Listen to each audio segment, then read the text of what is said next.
Icon star Allu Arjun 1000 కోట్ల star గా మారబోతున్నాడు. అందుకోసం 500 కోట్ల రిస్క్ కి రెడీ అయ్యాడు. 10 కోట్ల మార్కెట్ నుంచి 10,000 కోట్ల మార్కెట్ వరకు తను ఎదిగే తీరు షాక్ కి గురి చేస్తోంది. తన సాహసంలో సగం సక్సెస్ కన్ఫర్మ్ అయింది. మిగతా సగం ప్రయాణంలో సక్సెస్ కి ఛాన్స్ ఎంత?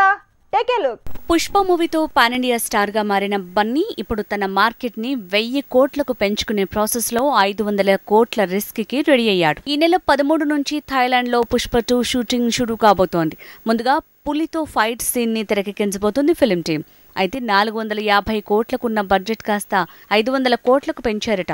కథ డిమాండ్ చేస్తే కాసుల గురించి ఫిల్మ్ టీం ఆలోచించదట. ఒకసారి బన్నీ మార్కెట్ తాలూకు గ్రాఫ్ చూస్తే 0 నుంచి 300 కోట్లకు చేరిన గ్రాఫ్ షాకిస్తోంది. ఆర్య హిట్ తర్వాత చిన్న చితక హిట్లు, ఆ తర్వాత రేసుగుర్రంలో 50 కోట్ల ఆర్టిస్ట్గా ఎదిగాడు. అక్కడి నుంచి ఏడాదికో 50 కోట్లు పెంచుకుంటూ వచ్చాడు. రేసుగుర్రంతో 50 కోట్ల స్టార్గా మారిన బన్నీని 100 కోట్ల స్టార్గా మార్చాయి సరైనోడు, డీజే సినిమాలు. అక్కడి నుంచి మాస్లో మార్కెట్ పెంచుకుంటూ జెండా పాతుకుంటూ వచ్చాడు. పుష్పకి ముందొచ్చిన అలవైకుంఠపురంలో మూవీతో 200 కోట్ల క్లబ్లో చేరిన బన్నీ నిజంగానే ప్రతి ఏడాదికి లేదంటే 2 ఏళ్లకోసారి తన మార్కెట్ని 50 కోట్ల చొప్పున పెంచుకుంటూ వచ్చాడు. ఇప్పుడు 1000 కోట్ల మీద కన్నేశాడు. పుష్పతో పాన్ ఇండియా స్టార్ గా మారటమే కాదు 300 కోట్ల ఆర్టిస్ట్ గా కూడా మారిపోయాడు బన్నీ. అలాంటి తను 1000 కోట్ల రిస్క్ చేయక తప్పదంటున్నారు.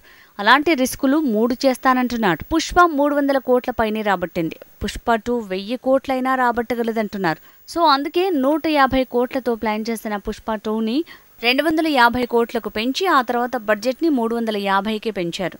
తర్వాత కథలో మార్పుల వల్ల ఆ బడ్జెట్ 450 కోట్లకు పెంచారు.